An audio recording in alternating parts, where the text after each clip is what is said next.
तो छत्तीसगढ़ विधानसभा का बजट सत्र, सदन की कार्यवाही हो रही है। चलिए आपको सीधे चलते हैं। से वरिष्ठ नेता रहे, उन्होंने अविभाजित मध्य प्रदेश विधानसभा में सन 1985 से 1990 तक मरवाही क्षेत्र का प्रतिनिधित्व किया। वे जनपद पंचायत मरवाही के अध्यक्ष भी रहे। पोर्ते जी राजनीति में बहुत सक्रिय रहे। उन्होंने जनजातीय समाज के अधिकारों और सम्मान के लिए निरंतर संघर्ष किया। उन्होंने सदन में क्षेत्र की समस्याओं को प्रमुखता से रखा। वे समाज के उत्थान के लिए सदैव समर्पित रहे। अपने समय में वे उच्च शिक्षित नेताओं में गिने जाते थे। वे कानून के अच्छे जानकार थे। इसकी झलक उनके राजनीतिक जीवन में भी दिखाई देती थी। उनकी उच्च शिक्षा और अनुभव का लाभ समाज को लंबे समय तक मिला। उनका जीवन सादगी, समर्पण और संघर्ष का उदाहरण था। उनके निधन से छत्तीसगढ़ को अपूर्णीय क्षति हुई है। एक कर्मठ राजनेता आज हमारे बीच नहीं है। मैं स्वर्गीय पोर्ते जी को विनम्र श्रद्धांजलि अर्पित करता हूं। ईश्वर से प्रार्थना करता हूं कि दिवंगत आत्मा को शांति प्रदान करें और शोक संतप्त परिवार को दुख सहने की शक्ति दें। माननीय नेता प्रतिपक्ष। माननीय सभापति महोदय, हर बार पहले दिन से ही हम लोग इस प्रकार की अपने परिवार से बिछड़े हुए एक व्यक्ति को श्रद्धांजलि देने के लिए खड़े होते हैं। आज दीनदयाल जी जो हमारे बीच नहीं रहे, एक सीधे सरल और शुद्ध आदिवासी किस्म के व्यक्ति थे। 85 में जब विधानसभा में हमारे हंसी मजाक के साथ ही साथ के में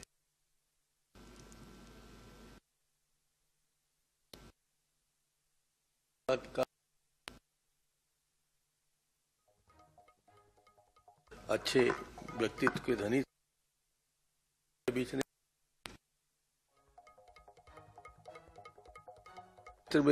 सांसद होने के नाते हमेशा जाता रहा, मुलाकात होती रही और बार बार हमेशा उन्होंने किसानों की चिंता की, अपने गांव की चिंता की। क्योंकि उनको सरपंच से लेकर जनपद अध्यक्ष तक पूरी जानकारी थी। एक कुशल वक्ता भी थे और कुशल समाज सेवी भी थे। आज हमारे बीच नहीं है, मैं उनको श्रद्धांजलि देता हूं और उनके परिवार के प्रति गहरी शोक प्रकट करते हुए ईश्वर उनकी आत्मा को शांति प्रदान करे, यही प्रार्थना करता हूं। धन्यवाद। मैं सदन की ओर से शोकाकुल परिवार के प्रति हार्दिक संवेदना व्यक्त करता हूं। दिवंगत के सम्मान में अब सदन कुछ देर का मौन धारण करेगा।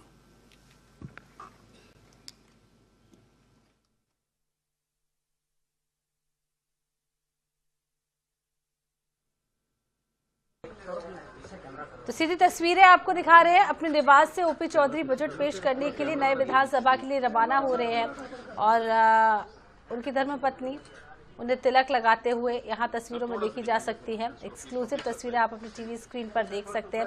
लगभग 12:30 बजे का समय होगा जब बजट 2026-27 इसी फाइल में कैद हो चुका है। क्या कुछ तोहफे हैं आम जनता के लिए, ये देखने वाली बात होगी। लेकिन ये फिलहाल आप तस्वीरें देख सकते हैं। ओपी चौधरी साय सरकार का आज तीसरा बजट जो है वो पेश करने वाले हैं। बेहद उम्मीदों भरा ये बजट रहने वाला है।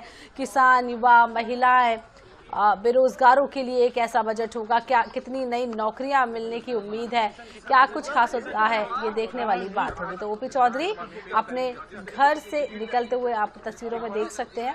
हालांकि हो सकता है मीडिया से भी बातचीत करें और उम्मीदों का बजट इसे कहा जा रहा है। ढेर सारी उम्मीदें, साय सरकार का तीसरा बजट ये है। ओपी चौधरी इसे पेश कर रहे हैं और इस बजट से भी बेहद उम्मीदें जताई जा रही हैं। तो पहले राम मंदिर में दर्शन और फिर विधानसभा जाएंगे। आपको बता दें घर से निकले हैं, उसके पहले राम मंदिर में दर्शन भी करेंगे ओपी चौधरी। उसके बाद विधानसभा जाएंगे। महतारी वंदन रायपुर मेट्रो सिटी पर ऐलान संभव है आज इस बजट के दौरान। तो आप देख सकते हैं पूजा अर्चना करते हुए नजर आ रहे हैं वित्त मंत्री ओपी चौधरी और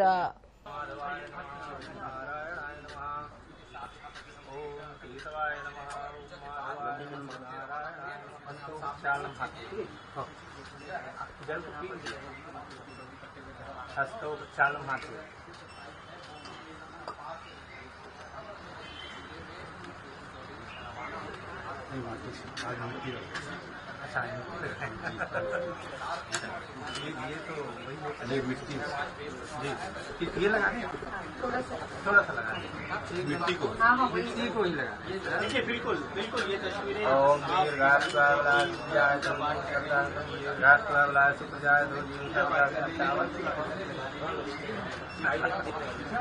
जी मैडम आप तो इसको लगाइए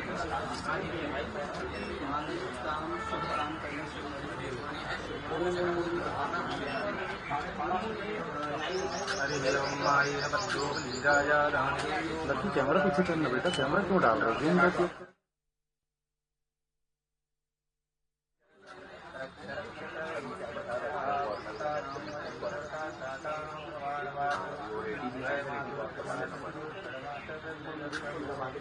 लाइव करता है क्या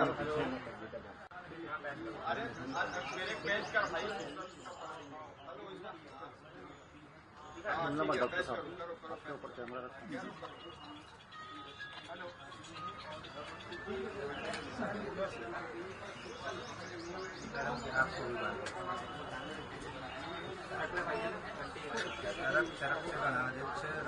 लक्ष्मी कुमार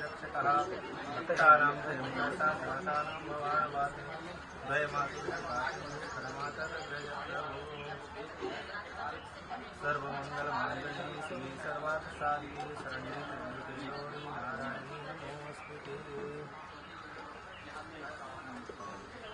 थोड़ा अच्छा लीजिए मंगल कामना कीजिए भगवान से भगवान देखिए वित्त मंत्री ओपी चौधरी धर्मपत्नी के साथ जो है पूजा कर रही है पूजा कर रही है और आप देखिए ये सीधी तस्वीरें हैं पंडित जी जो पूजा करा रहे हैं और इससे पहले भी जब वित्त मंत्री ओपी चौधरी बजट पेश के ज्ञान और गति का सबसे पहले ज्ञान देंगे अब इस बार क्या बना हुआ है काफी दिनों से पूछ रहे हैं कि संविधान बताया जाएगा और लोगों को जो है काफी उम्मीद है और आप जो जाति नाम संवत्सरी माता नाम मातृत्व माते चौधरी जी के साथ जो है पूजा कर रही है और इससे पहले कि सप्तम में जो चौधरी है उन्होंने उनका पूजा किया और हम भी जो है यही बैठे हैं आप देखिए कि भगवान भोलेनाथ की जो है शिवलिंग की पूजा कर रहे हैं और बजट पर 5 मिनट का वक्त लगेगा 5 मिनट बाद जो ओपी चौधरी रवाना होंगे और यहाँ से वो श्री राम मंदिर जाएंगे और मंदिर में वो देखेंगे कि किस तरीके से उस वर्ष भी हमने देखा कि वो पूजा किए थे और जिस तरीके से सरकार ने जो है महिला वर्ष घोषित किया छत्तीसगढ़ की सरकार तो स्वाभाविक तौर पर जो है इस बार महिलाओं के लिए भी जो है दे सकते हैं पहले भी महिलाओं को लेकर ओपी चौधरी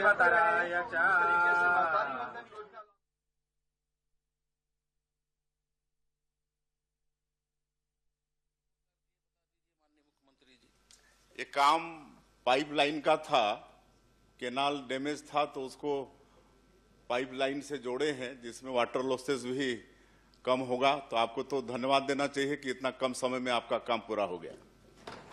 माननीय और कुछ महोदय जी और कुछ पूछेंगे? माननीय मंत्री से दूसरा प्रश्न पूछना चाहता हूं। ग्राम थुहाडबरी नदी किनारे पेचिंग कार्य का बजट में है माननीय मुख्यमंत्री जी, जो 21/6/2024 को जो है मुख्य अभियंता के ऑफिस में लंबित है। तो ये जो है कितने दिन तक जो है मुख्य अभियंता जो है अपने ऑफिस में लंबित रख सकता है, ये बता दीजिए। अब आपके जो बाकी काम बजट में शामिल हैं वो सब विभिन्न स्तर में प्रक्रियाधीन है और आपको बताते हुए गौरव भी हो रहा है कि हमारी सरकार किसानों के खेत में पानी पहुंचाने के लिए वचनबद्ध है और आपकी सरकार में 5 साल में 5,793 करोड़ की स्वीकृति दी थी, लेकिन हम लोग मात्र 2 साल में 2024 से 2026 2 साल में 10,712 करोड़ की स्वीकृति दिए हैं। इसलिए आप भी धैर्य रखिए, पूरे प्रदेश में हर किसानों के खेत में पानी पहुंचाएंगे। माननीय सभापति महोदय जी, आप स्पेसिफिक कुछ पूछ लीजिए ना। स्पेशली नहीं माननीय सभापति महोदय जी, अभी जो है माननीय मुख्यमंत्री जी के 2025 के बजट में 8 कार्य जो है प्रशासकीय स्वीकृति के लिए प्रमुख अभियंता का ऑफिस में लंबित, तो उसको लंबित रखने का कोई समय सीमा है कि नहीं है, बता दीजिए। मैंने बताया ना कि आपका जो 16 में से 15 काम प्रोसेस में है, प्रक्रियाधीन है। चलिए, प्रक्रियाधीन है वो, वही तो पूछ रहा हूँ माननीय आपने सभापति ध्यान महोदय जी। आकृष्ट कर दिया, प्रक्रियाधीन वही है। पूछ रहा हूं मैं कि भाई वो प्रमुख अभियंता के ऑफिस में 8 कार्य जो लंबित है, ये लंबित रखने का कोई प्रक्रिया है? कितने दिन तक वो लंबित रख सकता है प्रमुख अभियंता, या इसको स्वीकृति करेगा? जो प्रक्रियाधीन है बता दिए ना, प्रक्रियाधीन है, माननीय प्रक्रिया में सभापति चल रहा है। महोदय जी, जब वो 16 कार्य जो है बजटेड था और बजट में आने के बाद केवल एक काम जो है स्वीकृत हुआ और बाकी शेष जो है 15 कार्य स्वीकृत नहीं हुआ, और माननीय मुख्यमंत्री जवाब दे रहे हैं कि हमारी सरकार जो है किसानों के हित में काम करेगी, तो 16 में एक जब हो रहा है तो किसान हित में तो काम ही नहीं हुआ माननीय सभापति महोदय जी। आप ऐसा पूछ लीजिए ना कि ये जो 15 काम शेष नहीं हुए हैं वो कब तक होंगे, वही ऐसा पूछ पूछ रहा लीजिए हूं ना। मैं, शेष 15 कार्य जो है ये कब तक पूरा होगा? और ऐसा बजट के पूछिए। ये तो ये साल जो ऐसी निरस्त हो जाएगा माननीय सभापति महोदय जी। हो गया ना, आप पूछ लिए। तो ये माननीय मुख्यमंत्री जी बता आप दीजिए प्रक्रिया कि पूरी हो 16 में जाती है तो होगा, धैर्य रखिए। धैर्य तो समय सीमा बताना संभव नहीं है। श्री सुशांत शुक्ला, ये किसानों के हित की बात है माननीय माननीय सभापति महोदय, हो गया, आपका जवाब पूरा आ गया। पूरा माननीय जवाब सभापति क्या है महोदय। माननीय 2047 तक हो जाए भैया। अरे बैठिए ना राम कुमार जी। माननीय सभापति महोदय, ये किसानों से जुड़ा हुआ मामला है और किसान हित में काम करने की बात कही जा रही है, लेकिन किसान केवल एक ही काम में संतुष्ट हो माननीय जाएगा। सभापति महोदय, प्रश्न क्रमांक 204। हो गया। भोला राम जी जी ज्यादा पूछते हो, इसीलिए भूपेश बघेल जी ने आपकी टिकट काट दी थी। नहीं, वो तो लोकसभा दिया था ना। हाँ, नहीं, भोला राम जी, फिर अभी आपने आप पूछ ज्यादा लिया, बोलते हो, मुख्यमंत्री जी इसलिए के मंत्री संज्ञान पद में से आ आपका गया है, टिकट वो कट कार्रवाई करेंगे ना। अब आप बैठिए। माननीय सभापति महोदय, पूछिए। प्रश्न क्रमांक 204। बिलासपुर जिले में मोबाइल टावर की स्थापना संबंधी विषय पर माननीय मुख्यमंत्री जी से प्रश्न है, और प्रश्न यह है कि बिलासपुर सहित सभी प्रदेश के बड़े शहर पुरानी बसाहट हैं और भवन वहां पर निर्माण की जो गुणवत्ता है वो धीरे धीरे क्षीण होती जा रही है, परंतु उसके बावजूद भी ऐसे भवनों में टावरों की जो निर्माण हुई है या स्थापना की गई है, उपयोगिता की जांच किए बगैर ही या उनके अधोसंरचना या संरचना के सर्टिफिकेट की प्रमाणीकरण के बावजूद भी उनके निर्माण वहां पर स्थापित कर दिए गए टावर। तो मैं माननीय मुख्यमंत्री जी से आग्रह करूंगा आपके माध्यम से, क्या उनकी जांच करके संबंधित टावर की अनुमति को निरस्त करेंगे क्या? चलो साहब आ जाओ। देखिए आशीष देखिए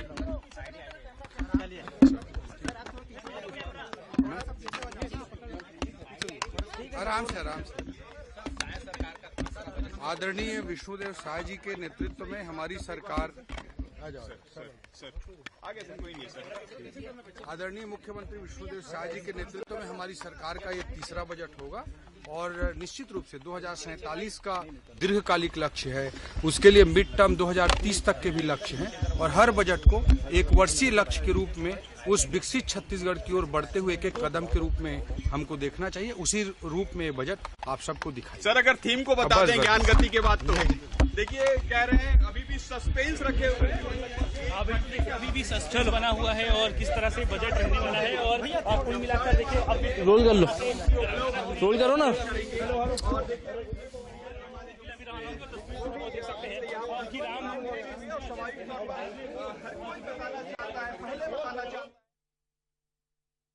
इसमें पूछ लीजिए। माननीय सभापति महोदय, माननीय मुख्यमंत्री जी से मैं जानना चाहूंगा कि जब मोबाइल टावर काफी खास बजट जो है वो होने वाला है। फिलहाल वित्त मंत्री ओपी चौधरी जो है वो अपने निवास से सीधे विधानसभा के लिए रवाना होने के लिए निकल रहे हैं, जहां पर आज बजट जो है वो पेश करते हुए दिखाई देंगे। तस्वीरें आप देख रहे हैं, कहीं ना कहीं छत्तीसगढ़ को आगे बढ़ाने के लिए पूरा फोकस जो है वो इस बजट में रहने वाला है। और वित्त मंत्री ओपी चौधरी एक्सक्लूसिव तस्वीरें आप देख रहे हैं कि निकल रहे हैं, काफी दिल की भावनाओं को प्रकट करते हैं। विजन 47 को लेकर के सर हर बार सर क्या कुछ खास रहेगा सर इस बार भी पिछली बार सर आपने बजट अपने, तो देखिए तस्वीरें आप देख रहे हैं, लगातार ओपी चौधरी जो है वो अपने निवास से निकल चुके हैं। अब यहाँ से सीधे राम मंदिर के लिए रवाना हो रहे हैं, वहां पर भी दर्शन करेंगे और दर्शन करने के बाद ठीक 12:30 बजे जो है आज बजट जो है वो पेश करेंगे। ओपी चौधरी जी, इस बार भी आपने लिखा है कि अपने हाथों से बजट को, चलिए चलिए ना, पिछली बार की तरह इस बार भी आपने लिखा है क्या सर? चलिए चलिए ना, आपको जो कुछ कुछ ही समय का इंतजार बचा है, लगभग दोपहर 12:30 बजे आज जो बजट है वो पेश किया जाएगा। फिलहाल ओपी चौधरी जो है अपने निवास से स्वास्थ्य पर कोई प्रतिकूल प्रभाव पड़ता हो, जवाब में है जी, जवाब में तो सुनील कुमार सोनी जी। माननीय सभापति महोदय, बस एक उसको क्लियर कर दूं, इसका मतलब कोई क्राइटेरिया नहीं है, वो कहीं पे भी लगाया जा सकता है। माननीय मुख्यमंत्री जी, इसका अर्थ यही है? नहीं, अर्थ मैं समझना चाहूंगा। माननीय मुख्यमंत्री जी, इसका अर्थ यही है कि उसको कहीं पे भी लगाया जा सकता है। अब तो कवरेज के आधार पर ही लगेगा ना, एकदम सघन कोई थोड़े लगाएगा, उसको भी तो मतलब प्रॉफिट होना चाहिए। कोई बीमारी नहीं होगा, तो इसलिए उसको इस पॉइंट ऑफ व्यू से कि किसी के हेल्थ खराब हो, इसका कोई जांच नहीं होगा, वो कहीं पे भी लगाया जा सकता है। उसका उत्तर तो हमने बता दिया है ना। ठीक, सुनील कुमार सोनी जी। धन्यवाद सभापति जी। माननीय परिवहन मंत्री जी से मेरा प्रश्न यह है कि हम लगभग देश के अंदर में टॉप 10 में जो है दुर्घटना के करीब करीब पहुंच गए, और ये सड़क दुर्घटना तेजी के साथ में बढ़ रही है। मेरा प्रश्न यह है कि क्या आपने ऐसा कोई मास्टर प्लान बनाया क्या? क्या आप बोलेंगे? नहीं, पहले उनको पूछने दीजिए ना, फिर आपको मौका दूंगा। कि सड़क दुर्घटना रोकने के लिए हमने ऐसा कोई मास्टर प्लान हमारा बना है क्या? और दूसरा कि जिसकी दुर्घटना होती है, घायल होता है, मृत्यु होता है, उसको मुआवजा देने का क्या प्रावधान है मंत्री जी? और इस बात का चिंता केंद्र सरकार के परिवहन मंत्री नितिन गडकरी जी ने भी छत्तीसगढ़ का एक उल्लेख किया है। मेरा प्रश्न है कि उसको मुआवजा देने का आपका और क्या उसके अंदर में प्रावधान है? माननीय मंत्री जी। माननीय सभापति महोदय, मैंने अपने उत्तर में पूरे तरीके से स्पष्ट तरीके से उनको जानकारी उपलब्ध कराया है। पूरे देश में लगभग 4.5 लाख से ज़्यादा दुर्घटना होती है, और छत्तीसगढ़ में भी लगभग 6,800 से ऊपर हमारी दुर्घटना होती है, जिसमें लगभग 3,000 के समकक्ष मौतें भी होती है।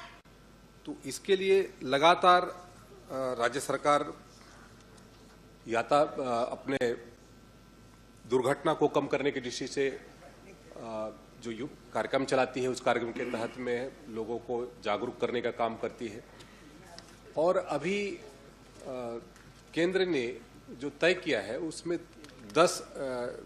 उसमें जो हमारे कहते हैं रायपुर जिले को उन्होंने 0 फैटेलिटी डिस्ट्रिक्ट के रूप में कहते हैं तय किया है, जिसके तहत में हमको ज़्यादा से ज़्यादा इसमें प्रयास करना है, क्योंकि हमारा ये कैपिटल भी है, और कैपिटल होने के नाते हमारे यहाँ पर दुर्घटना की स्थिति कम हो, और उसके लिए लगातार हमारे माध्यम से प्रयास भी किए जा रहे हैं। और उन प्रयासों के कारण से दुर्घटना की स्थिति भी अब कम होने की संभावना है। और यदि मैं बात करूं तो पीएम राहत योजना जो कहते हैं केंद्र सरकार ने जो चालू किया है, जिसमें हमारे ट्रामा सेंटर और हॉस्पिटल और अलग से जो कहते हैं उसमें एम्बुलेंस उसमें अपन वो करते हैं, और इसमें ये 13 फरवरी से इस योजना को लॉन्च किया गया है और 13 फरवरी 2026 से, और इसमें 7 दिनों तक लगभग 1.5 लाख रुपए उसमें उपचार की व्यवस्था सरकार के माध्यम से किया जाएगा। और इसके तहत में हमारे यहाँ पर ये योजना लागू है। और उसके अलावा पिछले बार में 2025 से 2026 तक जो दुर्घटना में जो पीड़ित है उसमें गुड समेटियन नेक व्यक्ति के नाम पे 76 व्यक्तियों को लगभग 5,000 रुपए प्रति व्यक्ति को उनको मेरा राशि दिया गया। सभापति मंत्री जी, आप बैठिए ना, मेरा निवेदन वो मैंने पढ़ लिया। मेरा सीधा सा प्रश्न है सभापति जी, 1 मिनट रुकेंगे। अध्यक्षीय दीर्घा में माननीय सांसद श्री विजय बघेल जी उपस्थित हैं, सदन उनका स्वागत करता है। बोलिए। मेरा सीधा प्रश्न है, कोई मास्टर प्लान, देश में इतनी घटनाएं घटी, ठीक है, हमारे यहाँ मृत्यु ना हो, एक्सीडेंट ना हो, घटना कम घटे, इसके लिए हमने कुछ किया है क्या कि इससे हमारी दुर्घटना। कल ही हम जा रहे थे कार्यक्रम में, माननीय मुख्यमंत्री जी भी जा रहे थे, भाटागांव ओवरब्रिज के ऊपर में स्लिप हुआ, बच्चा ट्रक के नीचे आया, हमारे सामने मर गया।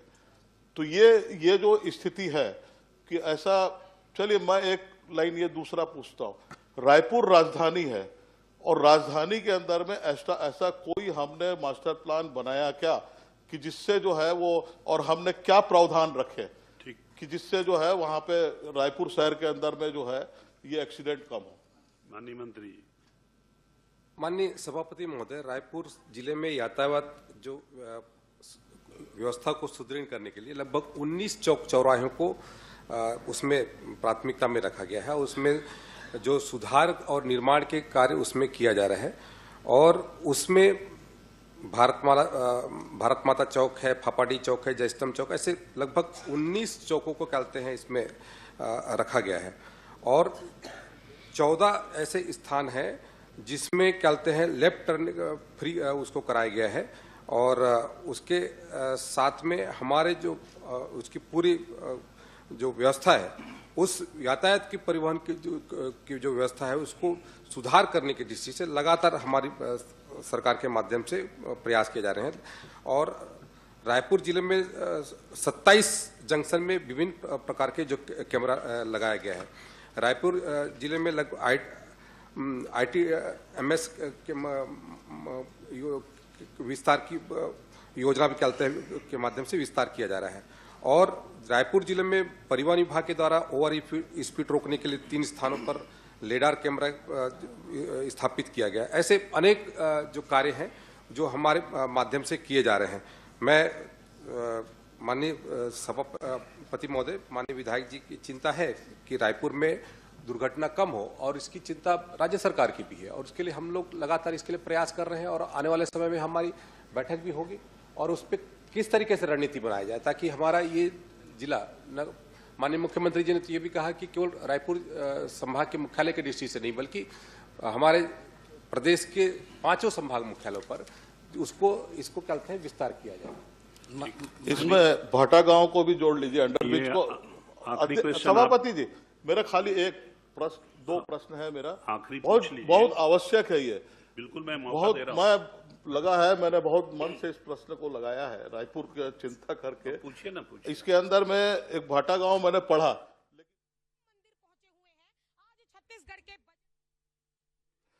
दूसरा जो है, और काफी ज्यादा अहम ये दिन है। और आप जो वित्त मंत्री ओपी चौधरी को देख पा रहे हैं जो हाथ में बजट लिए यहाँ पहुंचे हुए हैं। साथ ही जिस तरीके से आप देख पा रहे हैं ओपी चौधरी जी बजट लेकर पहुंचे, क्या कहेंगे?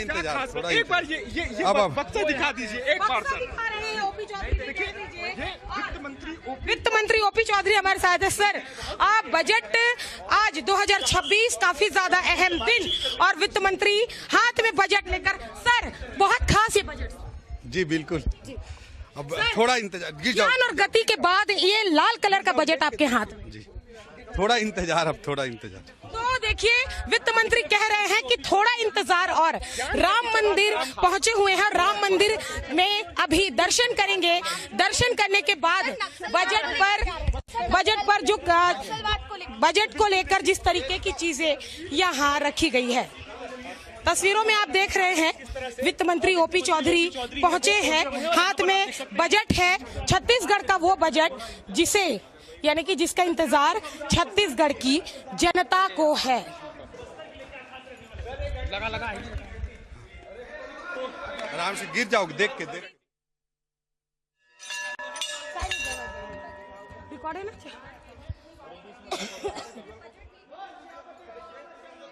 जय पावन स्टेटो साइड इधर आराम से। सॉरी 40-2008 में चालू किया था। आज की डेट के अंदर में रायपुर में कितनी सिटी बनी? उनको बोलने दीजिए मंत्री जी। माननीय सभापति महोदय, मैं इसकी जानकारी अलग से उपलब्ध करा दूंगा। ठीक, अजय चंद्राकर जी। माननीय सभापति महोदय, माननीय जोगी जी मुख्यमंत्री थे तो प्राइस वाटर हाउस कूपर्स को रायपुर के यातायात के लिए और दुर्घटनाओं के अध्ययन के लिए उन्होंने एक कमेटी बनाई थी, तब से इस विषय को लड़ रहे हैं अपन। दुर्भाग्य यह है कि घटने के बजाय बढ़ रहा है। इसमें आपने 139 की असंदेह ने चर्चा स्वीकृत की और यह विषय परिवहन विभाग का विषय नहीं है। दुर्घटना में मृत्यु जो है, स्थानीय शासन विभाग, पीडब्ल्यूडी विभाग जैसे अन्य विभाग हैं जो इसमें जुड़े हुए हैं। 139 की चर्चा में जो आश्वासन आया था, दुर्भाग्य है कि वो पूरा नहीं हुआ, दुर्भाग्य है। और इसमें आपने उत्तर दिया है, मैं तो जो आपने उत्तर दिया है उसी में ही पूछूंगा। आप भी पढ़िए माननीय, जो महत्वपूर्ण रणनीतियां हैं उसमें सिर्फ एक 9 नंबर है, उसमें भर काम हो रहा है, बाकी कागज में 8 को पढ़ लीजिए आप। 8 जो है प्रस्तावित है। मैं आपसे यह जानना चाहूंगा कि यह रणनीति किस विशेषज्ञ ने बनाई, कब बनाई, कब क्रियान्वित होगी, इसको क्रियान्वित करने में क्या लागत आएगी? फिर मैं दूसरा प्रश्न छोटा छोटा ऐसे ही कर लूंगा, बता दीजिए इसको। फिर से रिपीट कर एक बार। अन्य प्रस्तावित रणनीति, आपने 9 रणनीति बनाई है, एक भर उसमें क्रियान्वित हो रही है। यह रणनीति किसके द्वारा कितनी अवधि के लिए बनाई गई, कब क्रियान्वित होगी? हाथ में बजट का पिटारा लिए राम मंदिर से निकल रहे हैं। राम मंदिर से निकलने के बाद सीधे विधानसभा भवन के लिए रवाना होंगे। सबके आदर्श सर, बस्तर के लिए क्या खास रहने वाला, क्योंकि बस्तर की जनता बहुत इंतजार कर रही है नक्सलवाद खत्म के बाद में।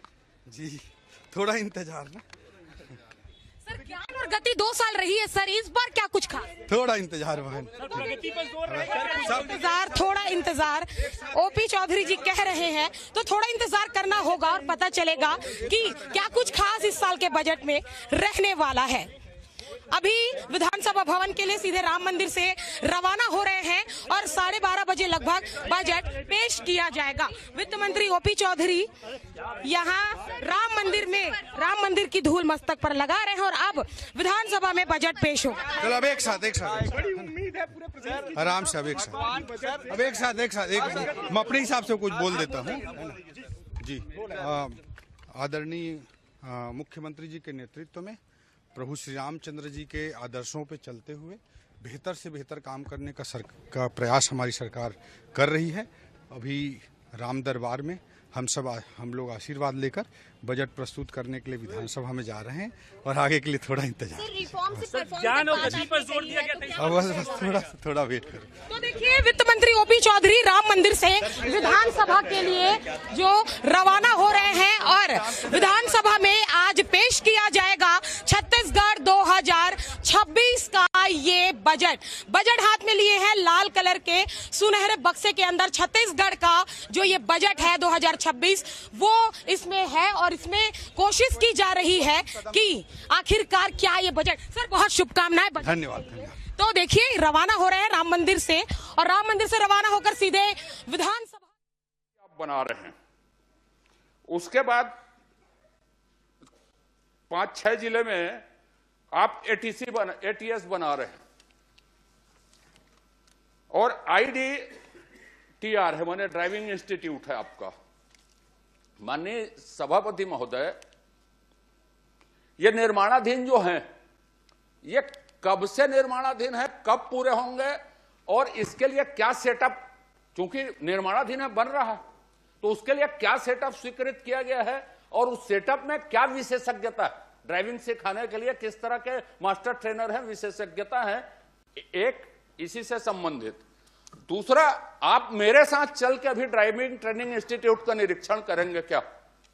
मेरे साथ चल के अभी बजट के बाद इंस्टीट्यूट का निरीक्षण करेंगे क्या? वहां क्या क्या उपलब्ध है? वो जवाब देंगे ना मंत्री जी। माननीय सभापति महोदय, अभी और जो ITTR है वो हमारे रायपुर राजधानी में स्थापित है और मैंने स्वयं उस ITTR का निरीक्षण किया है। लगभग आज के डेट तक वहां पर ITTR में जो प्रशिक्षण दिया रहा है, उस प्रशिक्षण के तहत में हमारे पूरे प्रदेश के हमारे जितने भी वाहन चालकों को है, लगभग 38,573 वाहन चालकों को इसमें प्रशिक्षण दिया गया है, जिसमें हल्के मोटर वाहन चालक हैं। वो सब पढ़ लिया, निरीक्षण की बात कही मैंने, निरीक्षण की बात करेंगे मैं स्वयं जा चुका हूं। आप भी चलिएगा, आप मेरे साथ चलिए, मैं जाने को तैयार हूं और बहुत अच्छे तरीके से वहां पर। ठीक है मंत्री जी, आपका हो गया। माननीय सभापति जी, बहुत महत्वपूर्ण विषय है और खत्म हो जाएगा इसी में। छोटा सा 11 लोग थोड़ी पूछते हैं। छोटा सा सभापति, आप बोल लीजिए, आप रायपुर के एक छोटा माननीय चंद्राकर जी, संगीता जी, अरे भाई मैं माननीय सभापति महोदय जी, मैंने दो बातें कही, आप ले जाएंगे। एक मिनट ले जाने का तो पूरक प्रश्न है। मैंने ये कहा कि तीन संस्थान के बारे में पूछा। 2 संस्थान कब से निर्माणाधीन है, कब तक बनेंगे, उसमें क्या सेटअप स्वीकृत है, उसकी विशेषज्ञता क्या है, उसका उत्तर नहीं आया। मैं वो भी आगे बढ़ जाता हूं। मेरा मतलब तो यह मैं ध्यान में ला दूं उत्तर। 139 की चर्चा फॉलो नहीं हुई तो बाकी तो छोड़ दीजिए। दूसरी बात, मैंने मेरे साथ निरीक्षण प्रश्नकाल या बजट के बाद चलेंगे क्या निरीक्षण करने कहा, कब जाएंगे ये नहीं कहा मैंने। आगे बढ़ जाता हूं मैं। माननीय सभापति जी, ले जाएंगे। माननीय सभापति जी, एक मंत्री जी इनको साथ में ले जाइएगा। हाँ अनुज जी, आपके आखिरी प्रश्न एक छोटा, बहुत से लोग पूछना जी जी जी, आप देख लीजिए, मुझे उत्तर आगे भी क्वेश्चन है, बहुत माननीय सभापति जी, आप संसदीय कार्य मंत्री भी हैं। संसदीय कार्य मंत्री जी सदन में वही घोषणा के प्रति जवाबदेह होते हैं। ब्लैक स्पॉट का इस परिशिष्ट में उल्लेख है। आपने लिखा है कि संबंधित निर्माण एजेंसियों से सर्वसहमति कार्यवाही करवाना है, तो वो तो ठीक है, कार्यवाही आप क्या करवा रहे हो बताएंगे, लिखा नहीं है, कब तक होगी लिखा है। आपने ब्लैक स्पॉट का उल्लेख किया है, क्या माननीय मुख्यमंत्री जी ने 139 की चर्चा में सभी ब्लैक स्पॉट को खत्म करने की घोषणा की थी? और घोषणा की थी तो उसमें से कितने ब्लैक स्पॉट खत्म हो गए, कितने चिन्हित हुए और कितने अब तक खत्म हो गए, ये बता दीजिए। और नहीं हुए तो उसका कारण क्या है? पूरे प्रदेश में 167 एक बार सब चीज का जवाब दीजिए, मैं अगला क्वेश्चन लेना चाहता हूं। पूरे प्रदेश में 167 ब्लैक स्पॉट है, जिसपे 101 ब्लैक स्पॉट को खत्म किया गया है। लगभग 66 ब्लैक स्पॉट अभी वर्तमान में वहां पर उसकी कार्रवाई चल रही है, उनको भी मुक्त करने की दृष्टि से। और माननीय सदस्य ने जो जानकारी और भी जो जानकारी मांगी थी, जिसमें हमारे जो रीजनल ड्राइविंग ट्रेनिंग सेंटर के संदर्भ में, तो उसका 2 हमारे रीजनल ड्राइविंग सेंटर हैं और जो 12 हमारे जो कहते हैं उससे आगे बढ़ गए, उसको बता दीजिएगा। और उसके बाद और भी जो जिले में है जहां आगे बढ़ने दीजिए, हो गया। माननीय सभापति जी, 66 जो ब्लैक स्पॉट बाकी हैं, माननीय सभापति जी, माननीय सभापति जी, तब तो पूछो। माननीय सभापति जी, माननीय मुख्यमंत्री जी की घोषणा है, 1 साल पहले की घोषणा है, विभाग 101 में आप स्वीकार किया माननीय मंत्री जी ने 66 बकाया है। श्री दलेश्वर साहू, माननीय सभापति जी, माननीय सभापति जी, माननीय सभापति जी, बहुत महत्वपूर्ण विषय। यदि हम मृत्यु को रोक पाए तो कोई भी कल्याणकारी योजना का कोई मतलब नहीं है। आदरणीय, आप 65 को कब तक करेंगे ये बता। माननीय सभापति हो गया, बहुत महत्वपूर्ण। एक जल्दी से पूछिए। मैं बिल्कुल पूछ रहा हूँ माननीय सभापति जी। आज इसी से संबंधित मैंने एक सवाल पूछा था। 1 अप्रैल 2024 से जनवरी 2026 तक कितने लाइसेंस जारी किए गए? Driving licence. माननीय सभापति जी, कुल 1,46,308 आवेदनों में 1,46,307 लोगों को लाइसेंस जारी किया गया और इस पूरी प्रक्रिया में केवल एक व्यक्ति फेल हुआ। ये बहुत चिंता का विषय है। आपका क्वेश्चन क्या है? मेरा सवाल मैं कर रहा हूं। मेरा कहने का मतलब यह है कि इतने पारंगत लोग हैं ड्राइविंग में, दुर्घटना का सबसे बड़ा कारण खराब ड्राइविंग और परिवहन के नियमों का पालन न करना होता है। और अगर इस संख्या में 1,46,307 लोग पास हो रहे हैं, एक व्यक्ति फेल हो रहा है 2 साल में, ये चिंता का विषय है। आप जानकारी दे रहे हैं कि क्वेश्चन नहीं, मैं इसी से जुड़ा सवाल है। मैंने सीधा प्रश्न पूछिए ना। हाँ, इसमें मैंने सवाल पूछा था, क्या ड्राइविंग लाइसेंस की जब परीक्षा दी जाती है उस वक्त क्या कोई वीडियोग्राफी की जाती है? चलिए, तो इसका नियम आया था नहीं, तो इसकी वीडियोग्राफी होनी चाहिए ताकि ये स्पष्ट हो कि कौन हो गया। अब आप बैठिए ना, बस वही मेरी मांग है। क्वेश्चन आ गया। मंत्री जी जवाब दे दीजिए। माननीय सदस्य का सुझाव अच्छा है सभापति महोदय, उस पर आगे ठीक है। माननीय सभापति इसकी क्या माननीय मंत्री जी घोषणा कर रहे हैं? एक मिनट, अभी दलेश्वर साहू जी पूछेंगे। ओके, सिंह जी का भी आ गया।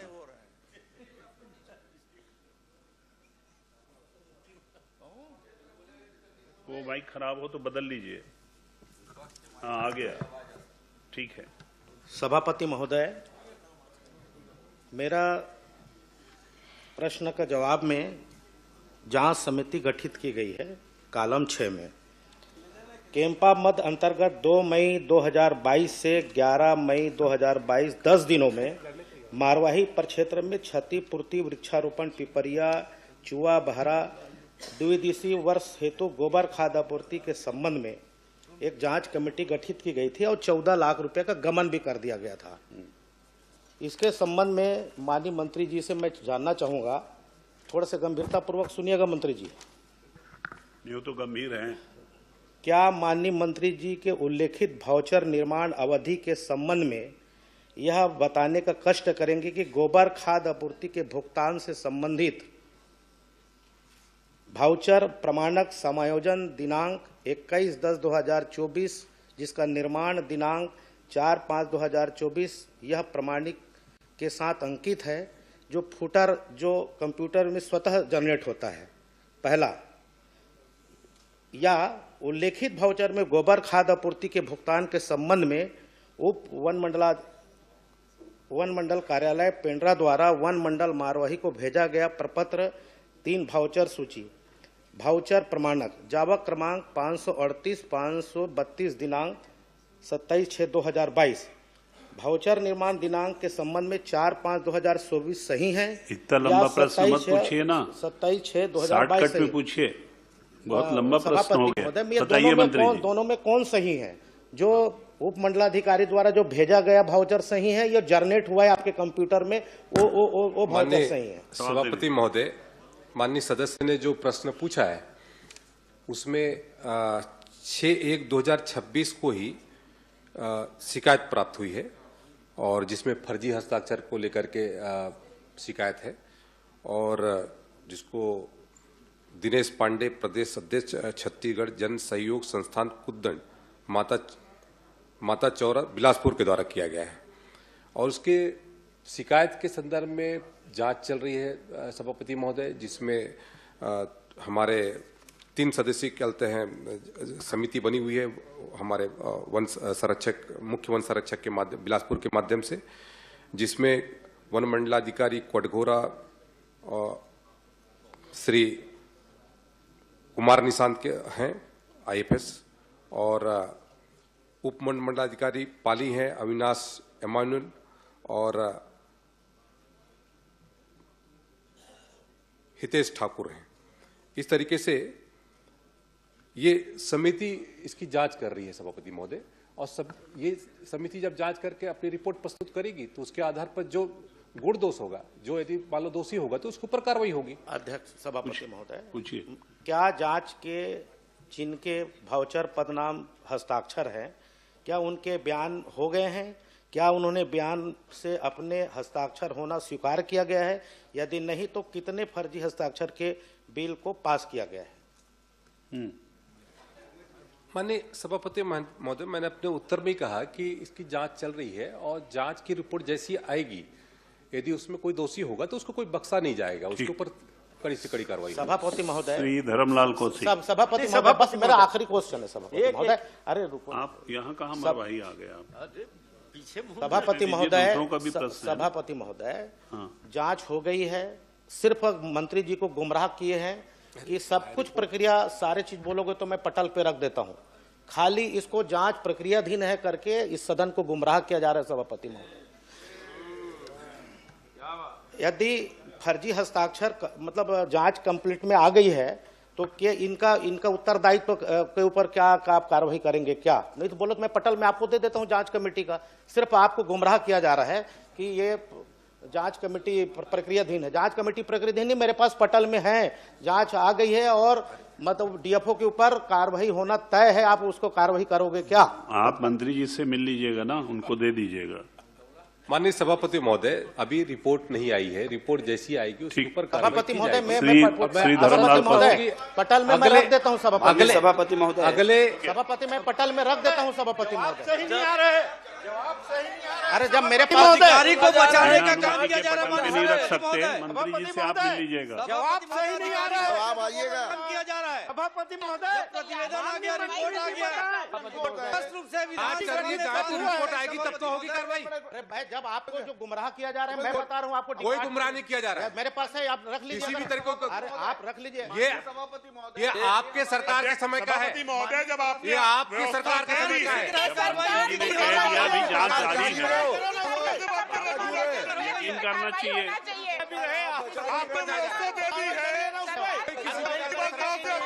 क्या आपकी सरकार के समय का है? ठीक है ना, आपकी सरकार जांच कराइए ना, कार्रवाई कीजिए, कमेटी कब गठित रिपोर्ट आएगा यदि उसका बैठिए ना, उमेश पटेल जी कुछ बोल रहे हैं। माननीय सभापति महोदय, हमारे सदस्य पटल पर रखना चाहते हैं, वो बहुत जिम्मेदारी से बोल रहे हैं कि परीक्षण और रिपोर्ट उनके पास है, आप निरीक्षण कर दीजिए, आदेशित कर दीजिए उनको कार्रवाई कर। सभापति महोदय, पटल में रखने की भी एक प्रक्रिया और व्यवस्था है, वो आप देंगे।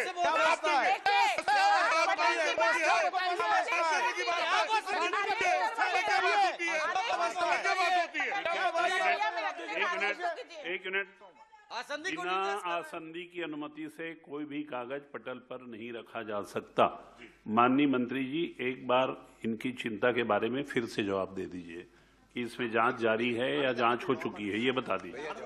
माननीय सभापति महोदय, मैंने अपने उत्तर में ही कहा कि इसकी जांच जारी है और इसके संदर्भ में 3 हमारे जो अधिकारी हैं उनकी कमेटी गठित है और उसकी जैसी रिपोर्ट आएगी उस रिपोर्ट के आधार पर जो भी गुण दोष के आधार पर जो भी प्रावधान होगा उसके तहत में उस पर कार्रवाई की जाएगी। श्री धर्मलाल कौशिक। माननीय सभापति महोदय, माननीय एक सभापति महोदय, आपसे एक निवेदन है। हाँ बोलिए। माननीय सभापति महोदय, हमारे सदस्य हैं वो पटल पे रखना चाहते हैं, आपसे अनुमति मांग रहे हैं।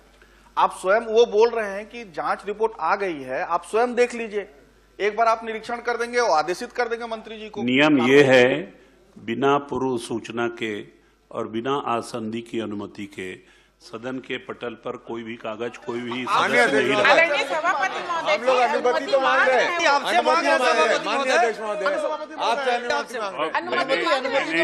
सर एक मिनट सर, मैंने पहले ही आपसे निवेदन किया, आपके पास जो भी तथ्य हो आप मंत्री जी से मिल लीजिए और उनसे बात करके उनको बता दीजिए। अगर उनके संज्ञान में नहीं है तो उसको जान जाएंगे और अगर जो उनके संज्ञान में है, जो आपको नहीं मालूम है, वो आपको बता देंगे। लेकिन यहाँ बिना परमिशन के, बिना पूर्व सूचना के कोई भी कागज रखने की अनुमति आसंदी के बिना अनुमति के नहीं रखा जा सकता। माननीय सभापति महोदय, प्रश्न के जवाब में मंत्री जी के द्वारा गलत। अच्छा, अब उमेश पटेल जी बोल रहे हैं ना, बोलने दीजिए ना। अध्यक्ष जी, हमारे सभापति महोदय, आदरणीय नेता प्रतिपक्ष, हमारे विधायक जी कह रहे हैं कि जांच हो गई है। ये जांच में जो बयान दिया गया है वो भी उनके पास है। ये पूरी जवाबदारी के साथ कह रहे हैं जांच हो गई है, अधिकारी दोषी पाया गया है, तो उस बात को स्वीकार कर लें कि अगर अधिकारी दोषी पाया गया तो उसको सस्पेंड कर देंगे। इसमें क्या जाता है मंत्री जी का? हम और कुछ तो चाह नहीं रहे।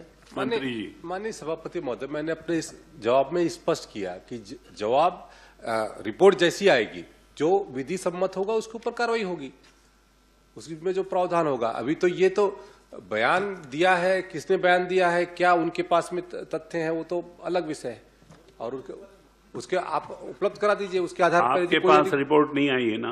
हमारे पास कोई रिपोर्ट। तो जब रिपोर्ट आएगी तो उस पर विधि सम्मत कार्रवाई करिएगा, इनको आश्वस्त कर दीजिए। जी हाँ, ये पूछ लीजिए कब तक आएगा, बता दीजिए। बघेल साहब पूछ रहे हैं। सभापति महोदय, तो रिपोर्ट कब तक आ जाएगी ये बता दीजिएगा, आपके ही डिपार्टमेंट का है। बस मैंने इसके संदर्भ में अपने अधिकारियों से बैठक की है सभापति महोदय, और जल्द से जल्द इसकी रिपोर्ट भी आ जाएगी। और समय सीमा बता दीजिएगा सभापति। मैं आपको आश्वस्त करता हूं कि अगले सत्र के पूर्व ही हम इस पे ठीक जो भी कार्रवाई। श्री धर्मलाल कौशिक जी।